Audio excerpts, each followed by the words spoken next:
The second, the fourth, and the 16th terms of an arithmetic sequence form three consecutive terms of a geometric sequence. Find the common ratio of the geometric sequence. So any term of an arithmetic sequence, un, is a plus n minus 1 times d. So the second term will be a plus 2 minus 1 times d, which will give me a plus d. We don't know the value of d in this. The fourth term will be a plus 4 minus 1 times d, which will give me a plus 3d.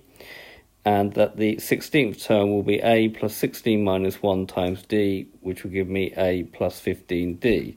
Now these three terms here now form three consecutive terms of a geometric sequence, which means that r will be this one divided by this one. So it'll be the fourth term divided by the second term, and also it will have to be equal to the 16th term divided by the fourth term, because these are consecutive terms. They form consecutive terms of a geometric sequence. So substituting these in, we're going to get a plus 3d over a plus d is equal to a plus 15 over a plus 3d. Right, if we now cross multiply, we're going to get a plus 3d times a plus 3d is equal to a plus d times a plus 15d.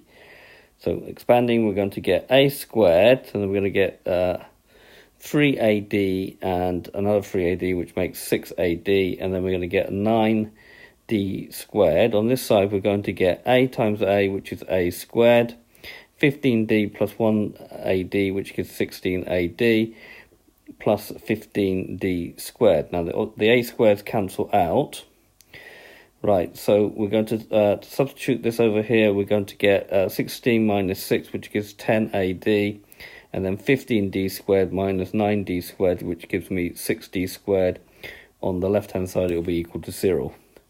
We've got two unknowns here, but if we factorise out 2d, which is the highest common factor here, we're left with 5a plus 3d. Now, obviously, 2d can't be equal to 0, otherwise this arithmetic sequence would just not exist. So therefore, we can say that 5 plus 3d is equal to 0. Then 5a will be equal to minus 3d. Therefore, a will be minus 3d over 5. Right, we will now substitute that. A into minus 3d into r is equal to a plus 3d over a plus d.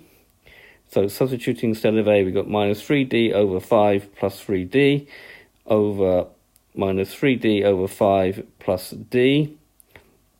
Right, so on the top here, making it a common denominator of 5. So this will be 5 times 3, which is 15. So we're going to have 3d plus 15d over 5. Same here, we're going to have minus 3d plus 5d over 5. Now, because we've got the same common denominator here, when we do the division, these will disappear, and then we're going to get minus 3d plus 15d, which makes 12d, and then minus 3d plus 5d, which makes 2d. The d's will cancel out, and 12 divided by 2 gives that the common ratio that I was asked to find will be equal to 6. So this has been a video to show you how to find the common ratio of a geometric sequence, given that you have three terms of an arithmetic sequence which form three consecutive terms of a geometric sequence. So I hope you've understood, and I thank you very much for watching.